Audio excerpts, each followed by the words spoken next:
Hey everybody, it's Michael Keltz. I am an art teacher in Edgefield County here in South Carolina.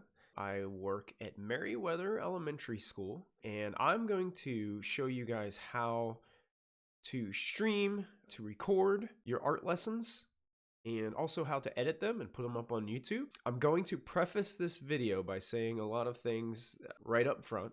Number one, I am an art teacher.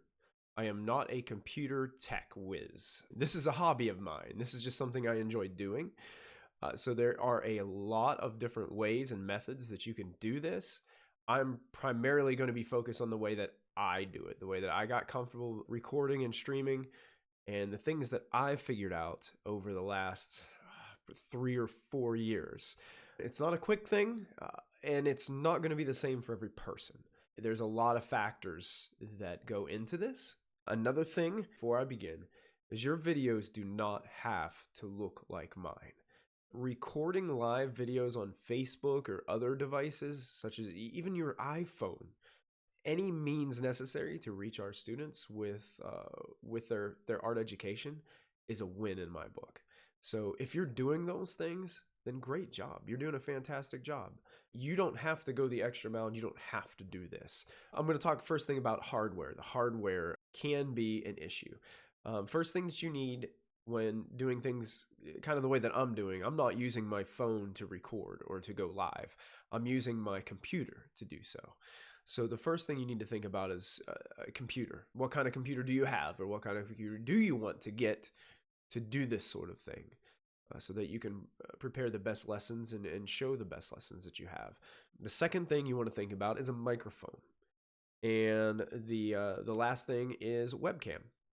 You got to have a camera in order to be able to not only either show yourself or show the artwork that you're creating so that the students can follow along with you. Those three things hardware-wise are very important. But those are probably the basics. That's where you want to start. I want to share with you guys the difference between streaming and recording, especially when it goes to hardware. Hardware is, for streaming, it's super, super important. And this is one of those situations where I can say you really get what you pay for. It can get expensive, but the investment will be worth it if you're really looking for professional quality. Another thing that's really factors into all this is internet speeds. To stream your lessons, your internet speed has to be pretty decent. You have to have a decent download speed, but as far as what it comes with streaming, you are uploading things so that other people can receive them. So it's your upload speed that is really important when it comes to streaming. I found that somewhere between I think it's 5 and 6, I think it's megabits per second is what you're shooting for to get a decent quality on your streams. I think you can go as low as 3 megabits per second. I think right now, currently, my numbers I'm running about between 10 and 12 upload speeds, which is more than enough to be able to upload what I want to upload onto the internet. So that is important. If you don't know what your internet speed is, you can go to Google and you search speed test and go to speedtest.net. You can actually run a diagnostic right from your computer to see exactly what your internet speeds are. Okay, so as far as recording goes, hardware maybe not so much, but it still is important depending on the quality that you want to get. Currently right now, I'm not streaming this, I'm just recording it. So the internet upload speed really isn't a factor right now, but my audio and video quality is. Video quality, I have an iMac, so I have the automatic webcam that's already embedded into the computer running on my face right now.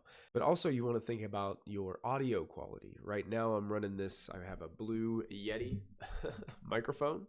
I think I paid about $100 for this on Amazon. It works just fine for what I need it to do. You can spend a lot more money on other USB microphones. This one I found after looking at some reviews is a decent enough quality and without breaking the bank at the same time. So I've been using this for a few years now, and it's been great.